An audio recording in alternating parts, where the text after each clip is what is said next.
there, my name is Catherine Persky, and I have a question for Richard this morning. A prominent couple of the jazz age was Sara and Gerald Murphy, and they had strong ties to East Hampton through Sara's family, the Wiborgs. And I'm wondering what you can tell us about Sara, either as an artist herself or as a muse to other artists. That's a very good question. Problem with so many artists in the 19th century and early 20th century, if they were women, they do so often get overlooked. And Sara Wiborg was an artist to an extent, but her art was in a different way. Sara Wiborg Murphy was a spirited muse.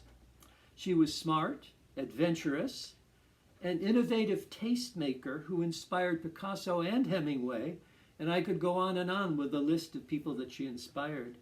Sara Wiborg was born in Cincinnati, Ohio in 1886. Her father was a wealthy entrepreneur who started to amass over 600 acres of property here in East Hampton, and by 1912 had built an impressive 30-room summer cottage with a sunken garden that overlooked the Atlantic Ocean. It was called the Dunes. Adeline and Frank Wiborg had 3 beautiful daughters. Sara was their firstborn. The daughters were a social sensation, both here and abroad. Sara's mother soon moved with her children to Europe, where she became focused on their futures, especially their marriages. Sara was described as being chic and artistic. She lived life impulsively, accepting enthusiasms on whims. Neither of Sara's parents and Gerald Murphy's parents were not pleased that their children fell in love. Sara had met Gerald Murphy some years before at an East Hampton beach party in the shadow of her father's grand mansion. Gerald, whose father owned Coach Leather, was 5 years younger than Sara. When they became engaged in March 1915, Sara was 32 years old. Socially, the Murphy family was way beneath the Wiborgs, but in the end, compromises were made, and the couple were married on December 30th, 1915. After living in New York and Boston, they moved their 3 children to England in 1921.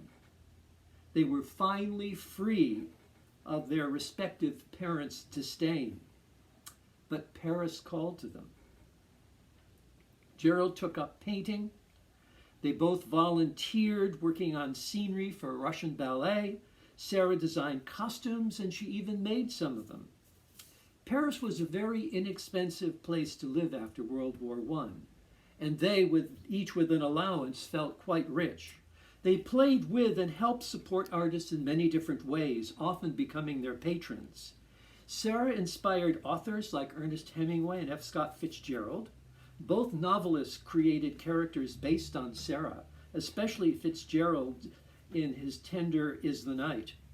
Picasso also was fixated on how beautiful Sara was and how much fun she could be with.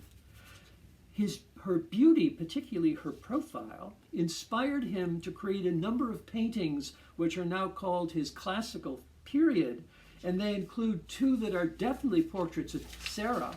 One, Woman in White, which was done in 1923, and just the year before, A Beautiful Mother and Child from 1922. Her style and sense of design certainly helped Gerald in both his paintings and interior design. She knew how to create a party, either in the gardens of their modernist villa on the French Riviera or the nearby beach. She was an inspired conversationalist. She talked to and enjoyed John Dos Passos, Ferdinand Léger, Cocteau, Cole Porter, John O'Hara, Dorothy Parker, Robert Benchley, Elsie de Wolfe, Philip Berry, Man Ray, and even the actor Monty Woolley. Sara Murphy was a sprite who magically inspired one of the most inspiring generations in the history of modern culture. She died 11 years after her husband Gerald at 91, in 1975. She and her whole family are buried here in the South End Cemetery. Archibald MacLeish, a very good friend, once remarked that everyone who met the Murphys exclaimed that they had mastered the art of living. So, if you have any more questions, let us know. And if you have any particular questions to the curators, please contact the Historical Society. Thank you.